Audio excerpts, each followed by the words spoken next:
Assalamu alaikum everyone. Moving to the next part of classification of elements chapter, where we'll start the discussion about periodic properties shown by elements in the periodic table. Let's first know what do you mean by periodicity and periodic properties.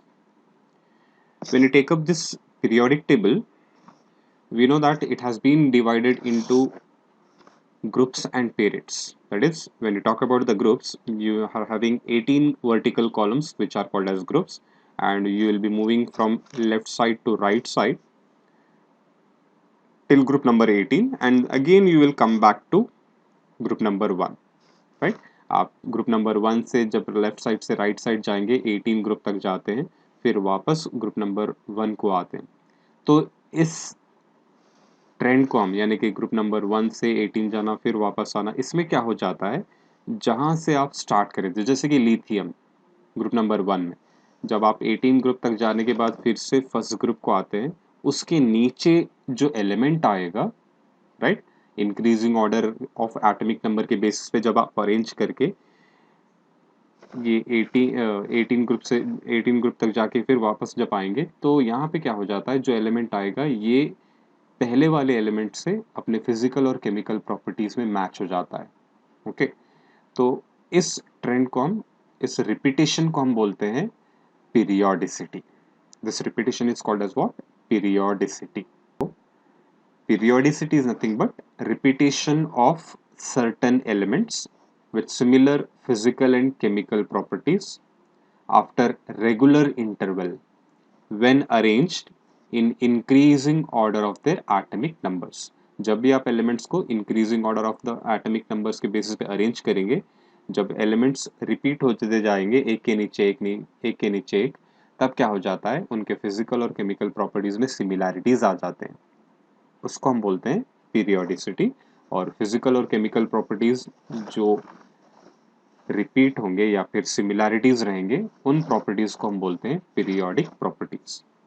Very important part, यहाँ पे इन properties के values आपको याद रखने की जरूरत नहीं है. जैसे कि फिजिकल प्रॉपर्टीज होते हैं, साइज हो सकता है, आयोनाइजेशन एनर्जी है, आपको यहाँ पे वैल्यूज याद रखने की जरूरत नहीं है, सिर्फ आपको वेरिएशन याद रखना है. कंपैरिजन करना है दो एलिमेंट्स के बीच में कि कौन सा स्मॉलर साइज वाला एटॉमिक साइज वाला एलिमेंट है और कौन सा लार्जर साइज वाला एटॉमिक साइज वाला एलिमेंट है, right? So need not remember the values. Okay, you need here only to compare their sizes, which is small and which is large. That can be understood when you go through first of all these periodic properties and how they change when you move from left side to right side and when you move from top to bottom, right? So let's see which are the different periodic properties to be studied here. Four important periodic properties we'll be learning here. The first one is atomic radius, size of an atom. Second is ionization enthalpy. Third is electron gain enthalpy. And last is electronegativity. ये चार important periodic properties है. First इनका definition या meaning क्या है वो देख के इसका वेरिएशन पीरियोडिक टेबल में, ये प्रॉपर्टीज लेफ्ट साइड से राइट साइड जाने के बाद इनके वैल्यूज क्या होते हैं, इंक्रीज होते हैं या डिक्रीज होते हैं, वो आपको याद रखना है और क्यों होते हैं. और डाउन द ग्रुप, ऊपर से जब नीचे आते हैं तब इनके वैल्यूज में क्या चेंजेस आते हैं और क्यों आते हैं, वो डिस्कशन करना. अगर ये मालूम हो गया तो आप आसानी से कोई भी एलिमेंट्स के साइजेस या इनके आयनाइजेशन एनर्जी या जो भी प्रॉपर्टीज है, इनका वेरिएशन अंडरस्टैंड हो गया तो आप आसानी से कंपैरिजन कर सकते हैं कि किसकी वैल्यू कम है और किसकी वैल्यू ज़्यादा है. उतना ही काफ़ी है, right? You should not remember exactly what is the size of this particular sodium atom or lithium atom, but you can remember easily which is smaller and which is larger with the help of this periodic properties and their variation, right? So let's begin with the first important property, atomic radius. पहले देखते हैं atomic radius क्या है. Now atomic radius, it is the distance from the center of the nucleus to the outermost orbit containing electrons. इस तरह हम atomic radius को define करते हैं. What is atomic radius? It is the distance from the centre of the nucleus to the outermost orbit containing electrons. अब जैसे कि example, if I draw an atom, ये लोकेशन सेंट्रली लोकेटेड न्यूक्लियस हो गया, इसके surrounding में मैं कुछ ऑर्बिट्स ड्रॉ करता हूँ. First orbit, second orbit, as I have already told you, and generally in an atom there will be infinite number of orbits, but as of the periodic table when you take up, there are 7 orbits in the 118 elements. Totally 118 तक element तक अगर आप देखेंगे, ऑर्गेनिसॉन का देखेंगे, 7 orbits उसमें होते हैं. After that many are there but they will be empty. Okay, I have drawn now 4 orbits, 1 2 3 4. अब क्या हो जाता है, मैं क्या करता हूँ, फोर्थ ऑर्बिट में कोई इलेक्ट्रॉन नहीं रखूंगा, यहाँ पे एक इलेक्ट्रॉन प्लेस करता हूँ. मतलब फर्स्ट ऑर्बिट में भी है, सेकेंड ऑर्बिट में भी, थर्ड ऑर्बिट में एक इलेक्ट्रॉन बताया हूँ, फोर्थ ऑर्बिट में एक भी इलेक्ट्रॉन नहीं है. तो एटॉमिक रेडियस आपको क्या करना है, radius is nothing but distance from the centre to the circumference, right. तो उसी तरह हम यहाँ पे यहाँ से यहाँ तक लेना है, लेकिन यहाँ तक लास्ट ऑर्बिट तक नहीं लेंगे क्योंकि लास्ट ऑर्बिट एम्प्टी है. तो डेफिनेशन के मुताबिक आपको क्या करना है, distance from the centre of the nucleus to the outer most orbit containing electrons. ऐसी ऑर्बिट तक आपको डिस्टेंस लेना रहता है जिसमें इलेक्ट्रॉन्स प्रेजेंट है. तो यहाँ से यहाँ तक का डिस्टेंस, इसको हम बोलेंगे एटॉमिक रेडियस. हालांकि यहाँ तक पॉसिबिलिटी है लेकिन यहाँ तक नहीं लेंगे क्योंकि इसमें इलेक्ट्रॉन्स ही नहीं है. तो जिस ऑर्बिट तक इलेक्ट्रॉन्स रहते हैं आपको वहां तक उसका साइज कंसिडर करना है. Okay, so this atom is having size from this point two this point. इसको हम बोलते हैं एटॉमिक रेडियस, राइट. लेकिन मेजरमेंट्स की अगर बात करते हैं, साइज कैसा मेजर करें, क्योंकि बहुत सारे प्रॉब्लम्स अराइज होते हैं. पहला प्रॉब्लम ये होता है साइज मेजर करने के लिए, atoms are very very small.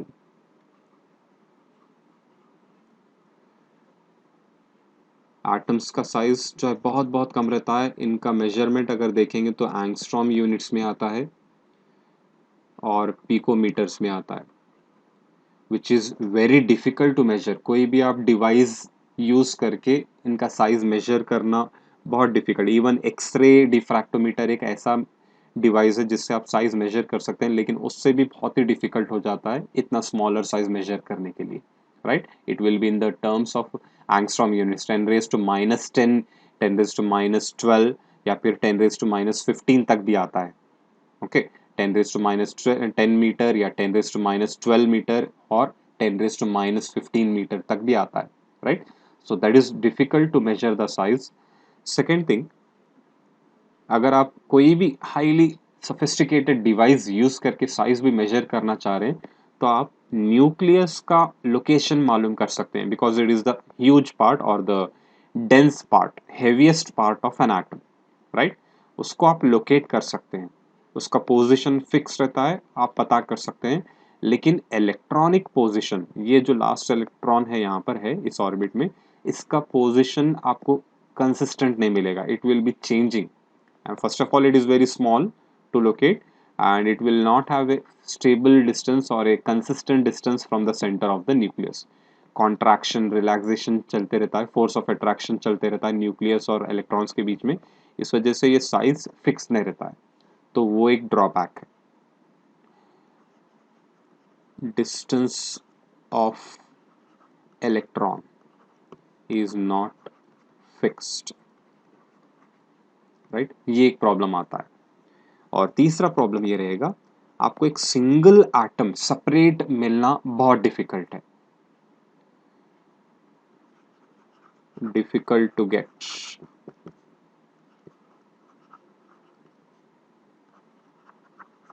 Single isolated atom difficult होता है. एक सिंगल एटम को अलग करके उसका साइज मेजर करना, साइज मेजर करते वक्त डिवाइस का प्रॉब्लम आएगा, डिवाइस अगर आप लेंगे भी तो डिस्टेंस का प्रॉब्लम आएगा। तो ये प्रॉब्लम्स आते हैं साइज मेजर करते वक्त। लेकिन इसको हम एक अल्टरनेट मेथड निकालते हैं, एक्सरे डिफ्रैक्टोमीटर डिवाइस यूज करेंगे या फिर कोई स्पेक्ट्रोस्कोपिक टेक्निक से हम साइज मेजर करते हैं। सेकेंडली डिस्टेंस की बात करेंगे तो यहाँ पे, और सिंगल एटम की बात करेंगे, we know that these elements in the periodic table they form bonds and they become stable. Like metals will be having metallic bond, non-metals they participate in covalent bonding, or when you talk about noble gases they are having very weak forces of attraction called as van der Waals forces of attraction. तो इस तरह के इनके molecules या फिर nearest atoms को हम select करके उनका साइज मेजर करते जाते हैं। कैसे मेजर करते हैं? दो न्यूक्लियाई के बीच में जो डिस्टेंस आता है उसको हम पहले मेजर करते हैं और उसका हम हाफ वैल्यू ले लेते हैं, right?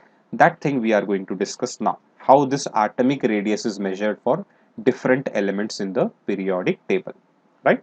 So I'll start with the first one, first method of measuring the atomic radius, that is covalent radius. Okay, it is nothing but first important method for measuring the atomic radius is covalent radius. Remember, पूरे methods के लिए जो भी हम technique apply करते हैं वो होता है using X-ray method or any other suitable spectroscopic technique.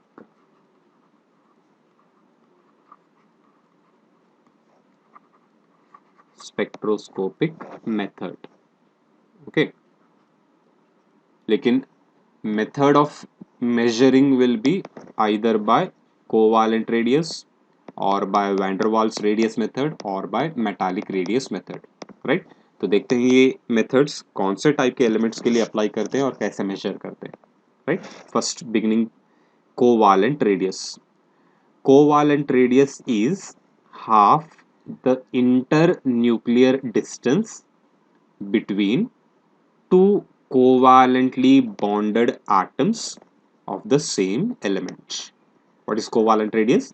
It is half the internuclear distance between two covalently bonded atoms of the same element, right? अब जैसे कि ये एक कोवालेंट मॉलिक्यूल है, इसको मैं ट्रीट करता हूँ, सपोज ये क्लोरीन आटम है, ये क्लोरीन आटम है, दोनों के बीच में सिंगल बॉन्ड है, Cl2 मॉलिक्यूल है, right, which are covalently bonded, they share their electrons and form covalent bond, right? तो ये मेथड हम अप्लाई करते हैं खासकर नॉन मेटल्स के लिए, right? Covalent radius method is applied for measuring the size of non-metallic atoms because they exist in gaseous form usually and they participate in covalent bonding. Okay, अब major करने का method क्या है? Condition, molecule जो रहेगा same atoms का होना है, जैसे कि Cl2 है, H2, O2, N2, homoatomic molecules, right? So they should be made up of the same atoms, right? उसके बाद क्या करना है? वैसे मॉलिक्यूल को सेलेक्ट करके, सपोज इस एटम का ये सेंटर पार्ट यानी कि यहाँ पे न्यूक्लियस, और इस एटम का ये सेंटर पार्ट, यहाँ पे उसका ये न्यूक्लियस,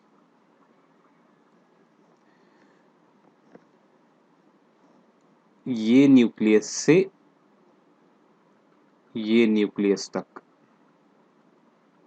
जो डिस्टेंस आता है उसको हम बोलते हैं inter nuclear distance. What it is called? Inter nuclear distance.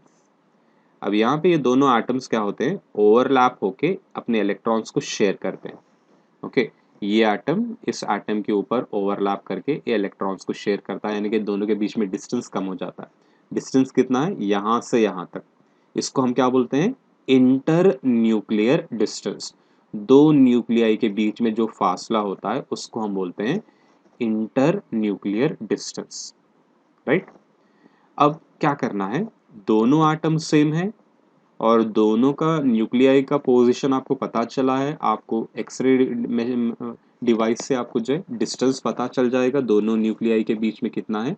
अब आपको करना क्या है, दोनों एटम जब सेम है और दोनों न्यूक्लियाई के बीच में डिस्टेंस कितना है वो अगर आपको पता चला तो उसको आप क्या करना है, उसका हाफ वैल्यू लेना है। Its half value will be called as covalent radius. What it is called?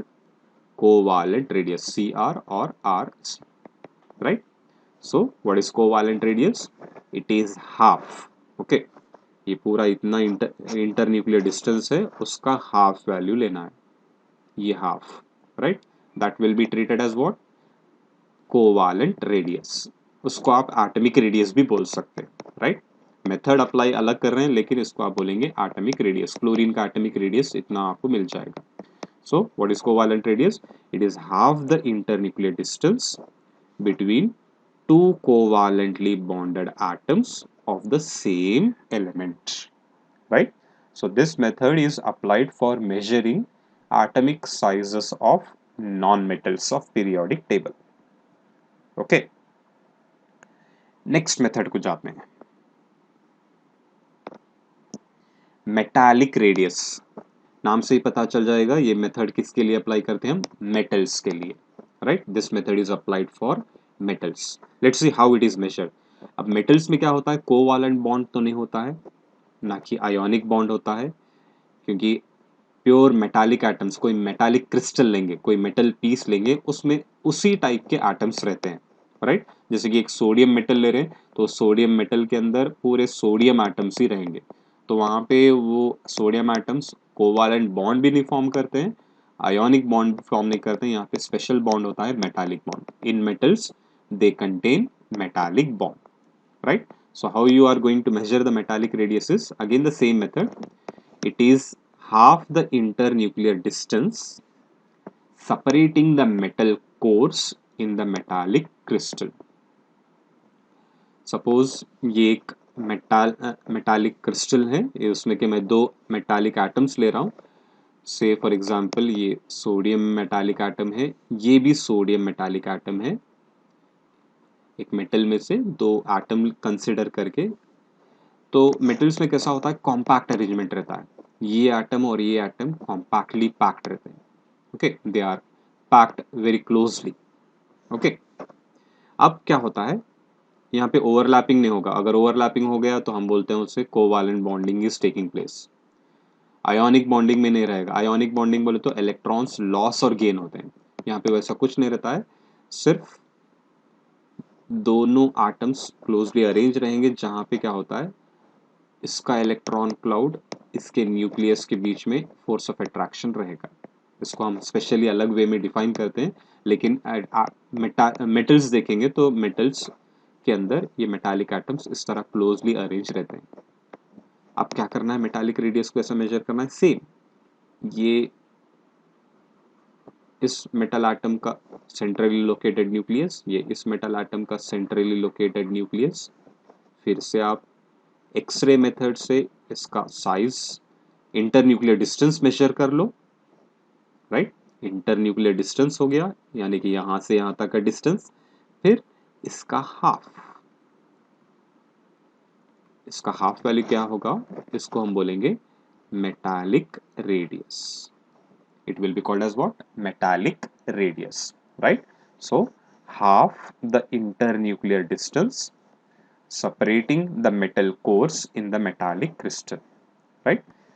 अब इतना डिस्टेंस सोडियम एटम का एटॉमिक रेडियस हो जाएगा। दोनों सोडियम एटम्स ही है तो हाफ वैल्यू ये जितना भी रहेगा ये भी डेफिनेटली उतना ही रहेगा, right? So that will be called as what, metallic radius. So this method is applied for metals. जितने भी पीरियोडिक टेबल में मेटल्स हैं उनका मेटालिक रेडियस ये मेथड से मेजर करते हैं, okay. Next method, van der waals radius. Van der waals radius एक स्पेशल केस है जहां पे ये खासकर नोबल गैसेस के लिए हम अप्लाई करते हैं, क्योंकि नोबल गैसेस में बॉन्डिंग नहीं होता है, they do not form bonds, they are mono atomic, they are monoatomic. That's why their radius is measured by van der Waals radius method. Monoatomic रहने के बाद सिंगल एटमिक फॉर्म में रहते हैं, लेकिन दो एटम्स के बीच में वीक फोर्स ऑफ अट्रैक्शन रहता है. That weak force of attraction will be van der Waals force of attraction, and that's why we consider their radius as van der Waals radius. या फिर ये मेथड आप दूसरे मेटल्स या non metals के लिए भी अप्लाई कर सकते हैं. ओके, कैसे करते हैं वो देखेंगे. यहाँ पर जो भी आप एलिमेंट ले रहे हैं, जो भी पीरियोडिक टेबल का एलिमेंट लेंगे, मेटल हो या नॉन मेटल हो, राइट, उनको आप first of all gaseous form में लेना है. फर्स्ट ऑफ ऑल मैं नोबल गैसेस की बात करूंगा. Consider this is one of the noble gas atoms. Okay, कोई एक नोबल गैस के पूरे एटम्स है. See, they are all not touching each other. यहाँ पे देख सकते हैं, यहाँ पे because they do not form any kind of bonds, because they are already stable, right. अब स्टेबल रहने के बाद सिंगल एटम का साइज मेजर करना डिफिकल्ट होता है, तो हम यहाँ पे क्या करते हैं, सैंपल ऑफ गैस लेके इसमें नियरेस्ट नेबरिंग एटम्स कौन से वो सेलेक्ट करते हैं, right. We select nearest neighbouring atoms. अब ये चार एटम में बताया हूँ, सबसे फार ये दोनों है, उससे थोड़ा कम डिस्टेंस यहाँ पे या फिर यहाँ पे, सबसे क्लोजली कौन से हैं, ये दो एटम. तो एक्सरे मेथड से आप ये दो एटम्स के बीच में डिस्टेंस कितना है वो आप मेजर करेंगे, right. So very close atoms are selected, and again the same method we measure their internuclear distance. यहाँ से यहाँ तक हम इंटरन्यूक्लियर डिस्टेंस मेजर करते हैं, फिर उसका हम हाफ वैल्यू लेते हैं. ये नहीं लेना है, ये नहीं लेना है, क्योंकि ये डिस्टेंस ज़्यादा है. नियरेस्ट डिस्टेंस किस जो भी एटम्स के बीच में है वो कंसिडर करके आप उसका van der waals radius major कर सकते हैं.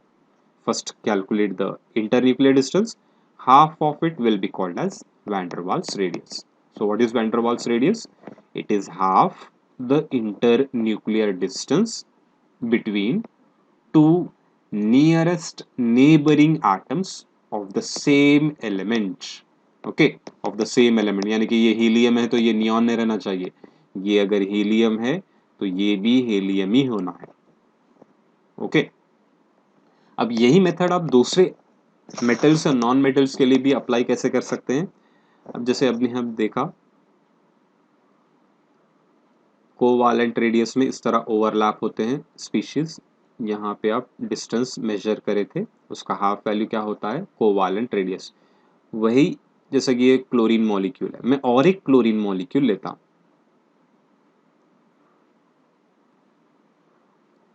यहाँ पे भी आप डिस्टेंस मेजर करो, ये भी कोवालेंट रेडियस हो जाएगा. लेकिन अब ये और ये बॉन्डेड नहीं रहते हैं, नियरेस्ट रहेंगे लेकिन बॉन्डेड नहीं रहेंगे, क्योंकि ऑलरेडी यहाँ स्टेबल हो चुका है.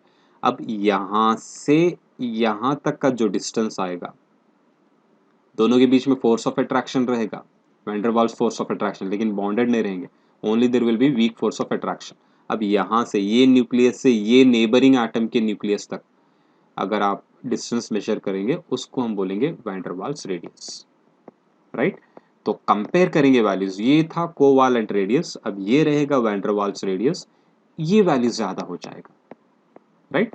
तो जब भी आप जो मेथड अप्लाई करते हैं तो मेंशन करना है कि कौन से मेथड से वो आप रेडियस मेजर करें, because always when you major the size, always for the same element, एक ही एलिमेंट के लिए आप तीनों मेथड अप्लाई करेंगे तो सबसे ज्यादा वैल्यू रहेगा वैन डर वाल्स रेडियस का, उसके बाद आएगा मेटालिक रेडियस, और उसके बाद आएगा covalent radius. How? See here, simple diagram only will show you. This is the way how we select the molecules for measuring covalent radius. ये होता है मेटालिक रेडियस, जहाँ पे एटम्स जस्ट टच हो रहे हैं, यहाँ तो ओवरलैप हो रहे थे, यहाँ पे टच हो रहे हैं. और वैन डर वाल्स में क्या होता है, they are not touching each other.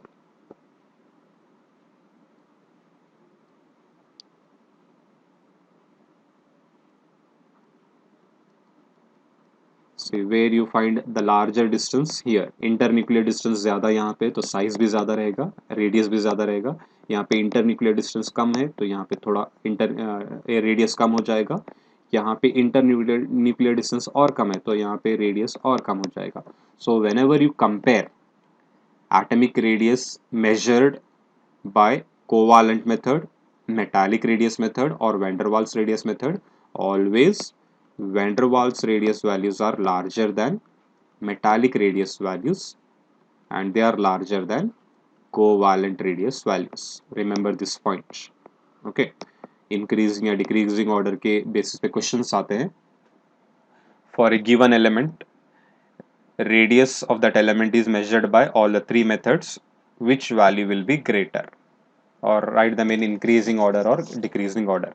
तो जब भी अगर आप सपोज आप जो है सोडियम एटम का या फिर कोई क्लोरीन मॉलिक्यूल का किसी भी एक एटम का तीनों मेथड से मेजर कर रहे हैं रेडियस, तो उसमें सबसे हाईएस्ट वैल्यू आपको मिलेगा van der waals radius method से, देन आएगा मेटालिक मेथड का, then it will be covalent radius. So always covalent radius values will be smaller and van der Waals radius values will be larger. Okay, so these are the methods. In next session we'll discuss about ionic radius and variation of this atomic radius or ionic radius in the periodic table. Okay.